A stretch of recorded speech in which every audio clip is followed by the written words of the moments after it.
السلام علیکم ویورز، رابعہ ساگر ایڈوکیٹ آپ کی خدمت میں حاضر ہے اور آج کا ہمارا ٹاپک ہے کہ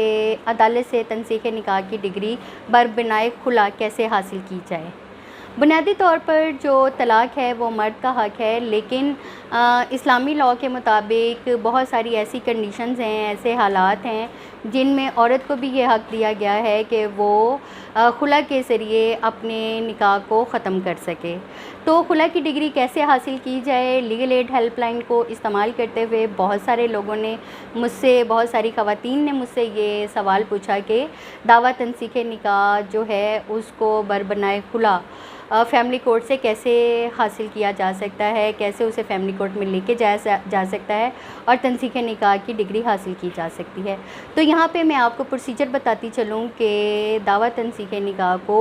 فیملی کورٹ میں لے جانے کا کیا طریقہ کار ہے۔ سب سے پہلے تو کسی ایڈوکیٹ کے ساتھ رابطہ کرنا جو آپ کے ٹرسٹ وردی ہو اور جس کے ساتھ آپ کمفرٹیبلی ڈسکس کر سکیں ان تمام حالات و واقعات کو جن کی بنا پر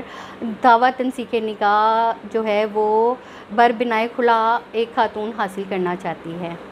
ان حالات کو ڈسکس کرتے ہوئے جو آپ کے ایڈوکیٹ ہیں وہ یہ کوشش کریں گے،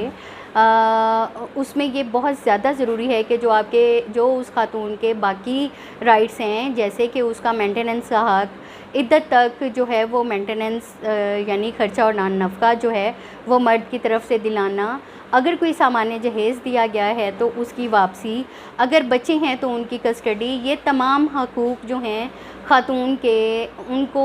سیکیور کرتے ہوئے، ان کو محفوظ رکھتے ہوئے جو دعویٰ تنسیخ نکاح ہے اس کی تیاری کی جاتی ہے۔ تو اس کے بعد جب دعویٰ تیار کر لیا جاتا ہے تو اس کے ساتھ جو چیزیں لگانا بہت زیادہ ضروری ہیں، ان میں جو خاتون ہے اس کا شناختی کارڈ، اس کے نکاح نامے کی فوٹو کاپی جو ہے وہ ساتھ اٹیچ کر دی جاتی ہے۔ اگر پہلے سے کوئی مصالحت کی کوشش ہوئی ہے یونین کونسل میں یا کسی اور سطح پر جو کہ ناکام ہو چکی ہے اور اس کا کوئی دستاویزی ثبوت ہے تو وہ بھی اس دعویٰ تنسیخ نکاح کے ساتھ لگا دیا جاتا ہے۔ اس کے ساتھ ساتھ جو بچوں کے سرٹیفکیٹ ہیں یعنی کہ برتھ سرٹیفکیٹ یا ان کے بچوں کے بی فارم جو ہیں وہ بھی دعویٰ تنسیخ نکاح کے ساتھ لگا دیے جاتے ہیں تاکہ جو بچوں کی کسٹڈی کا حق ہے وہ بھی سیکیور کیا جا سکے۔ تو ویورز، یہ تمام چیزیں تیار کر کے جو دعویٰ ہے وہ فیملی کورٹ میں لے کے جایا جاتا ہے۔ فیملی کورٹ کا پروسیجر بہت آسان اور سادہ ہے۔ جیسے ہی دعویٰ تنسیخ نکاح ایک فیملی عدالت میں جاتا ہے تو فیملی عدالت جو ہے وہ آرڈر کرتی ہے کہ اس کے سمن جاری کر دیے جائیں اور اخبار میں اشتہار جو ہے وہ دے دیا جائے۔ سمن جو ہے وہ بذریعہ TCS، UMS یا رجسٹر پوسٹ کے جو شوہر ہے اس تک پہنچا دیا جاتا ہے، اور ایک جو ہے وہ اخباری اشتہار کسی ایسے نیوز پیپر میں لگایا جاتا ہے جو کہ اس شہر کا سب سے زیادہ شائع ہونے والا اخبار ہو۔ اس کے بعد جو 10 دن کا وقت مقرر کر دیا جاتا ہے یا 10 سے 14 دن کا وقت مقرر کر دیا جاتا ہے کہ جو شوہر ہے جو اس دعوے میں وہ جو ہے وہ عدالت کے سامنے پیش ہو سکے اور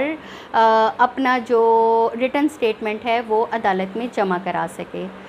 اگر شوہر جو ہے وہ عدالت میں مقررہ تاریخ کو پیش ہو کر اپنا جواب دعویٰ دے دیتا ہے تو عدالت ریکنسلیشن کے لیے یا مصالحت کے لیے اگلے 7 سے 10 دن یا 14 دن کا ٹائم جو ہے وہ مقرر کرتی ہے، اور اس جو مصالحت کے دن دونوں خاتون اور حضرات یعنی کہ بیوی اور شوہر کو آپس میں بیٹھنے کا موقع دیا جاتا ہے اور ان کی صلح یا راضی نامہ یا مصالحت کرانے کی کوشش کی جاتی ہے۔ اگر یہ صلح کامیاب ہو جائے تو جو خاتون ہے اس کو مرد کے ساتھ دوبارہ آبادی کے لیے بھیج دیا جاتا ہے، لیکن اگر یہ مصالحت ناکام ہو جائے تو جو کورٹ ہے، جو فیملی کورٹ ہے، وہ دعویٰ تنسیخ نکاح کو ڈگری کر دیتی ہے اور عورت جو ہے اس کو تنسیخ نکاح کا حق مل جاتا ہے۔ اس کے بعد جو فردر کارروائی ہے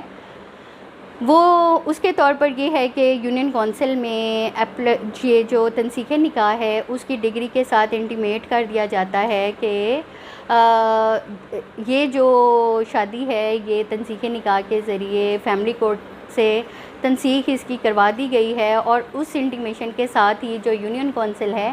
وہ شوہر کو ایک نوٹس جاری کر دیتی ہے، اور 90 دن کے اندر ان کو دوبارہ جو ہے وہ اس کی کوشش کی جاتی ہے، مصالحت کی کوشش کی جاتی ہے، اور ہر صورت میں اگر مصالحت کامیاب ہے یا ناکام ہے، شوہر اگر یونین کونسل کی مصالحتی کونسل کے سامنے حاضر ہوا ہے یا نہیں ہوا، 90 دن کے اندر یونین کونسل سے طلاق کا سرٹیفکیٹ دے دیا جاتا ہے۔ تو ویورز، یہاں پہ میں آپ کو یہ بتاتی چلوں کہ اوورسیز جو پاکستانی خواتین ہیں وہ پاکستان سے دعوت تنسیخ نکاح کیسے حاصل کر سکتی ہیں اور فیملی کورٹ سے کیسے اپلائی کر سکتی ہیں دعوت تنسیخ نکاح کے لیے۔ تو یہاں پہ سب سے پہلے جو خاتون ہیں وہ اپنا پاور آف اٹارنی جو ہے وہ کسی کو یہاں پہ پاکستان میں اپنے کسی ریلیٹیو یا اپنے کسی ٹرسٹ والے پرسن کو دیں گی، اور پاور آف اٹارنی دینے کا طریقہ میرے ایک دوسرے ویڈیو میں موجود ہے، اس سے جو ہے وہ اس ویڈیو کے ذریعے پاور آف اٹارنی دینے کا طریقہ جو ہے وہ تفصیل سے دیکھا جا سکتا ہے۔ تو پاور آف اٹارنی کو جس ملک میں آپ رہ رہے ہیں وہاں سے اٹیسٹ کرا کے اور پاکستان میں اپنے نمائندے کو بھیج دیا جاتا ہے، اور جو آپ کی باقی کارروائی ہے یعنی کہ فیملی کیس میں جو دعویٰ لے کے جانے کی کارروائی ہے، وہ جو آپ کا نمائندہ ہے یا آپ کی نمائندہ ہے جس کو آپ نے مقرر کیا ہے پاور آف اٹارنی کے ذریعے، وہ آپ کی باقی جو کارروائی ہے یعنی کہ کیس کی پریپریشن، اس میں جو مجوزہ دستاویزات ہیں اس کو ساتھ اٹیچ کرنا، اور کیس کی جو ہیئرنگ کی تمام جو کارروائی ہے وہ اس خاتون کی کی جگہ جو کہ اوورسیز پاکستانی ہے، جو کہ کسی اور ملک میں رہائش پذیر ہیں، اس کی جگہ اس کا نمائندہ جو ہے وہ یہاں فیملی کورٹ میں کارروائی کر کے تمام جو پروسیڈنگ ہے یعنی کہ نوٹسز بھیجنا، اخبار میں اشتہار کرنا، اور اس اوورسیز پاکستانی خاتون کی جگہ جو عدالت میں پیش ہونا، وہ تمام کارروائی کے ذریعے آپ کا نمائندہ یہاں سے کرے گا اور آپ کو تنسیخ نکاح کی ڈگری مل جائے گی۔ اسی طرح جو اسپیشل پاور آف اٹارنی ہے اس کے ذریعے وہ یونین کونسل کی کارروائی بھی، جیسے کہ میں نے آپ کو بتائی ہے کہ یونین کونسل کو انٹیمیٹ کرنا تاکہ طلاق کا سرٹیفکیٹ حاصل کیا جا سکے، وہ بھی آپ کا نمائندہ ہی کرے گا، اور اس کے بعد نادرہ میں جو ہے ریکارڈ کو اپ ڈیٹ کرنا طلاق کے سرٹیفکیٹ کے بعد، یہ بھی بہت ضروری ہے۔ تو ویورز، قانونی معلومات کے لیے، قانونی میٹر سے ان کے سلوشن کی آگہی کے لیے میرے چینل کو لائک اور سبسکرائب کریں، اور مجھ سے رابطے کے لیے free legal aid help line کے لنک کے ذریعے مجھ سے رابطہ کریں۔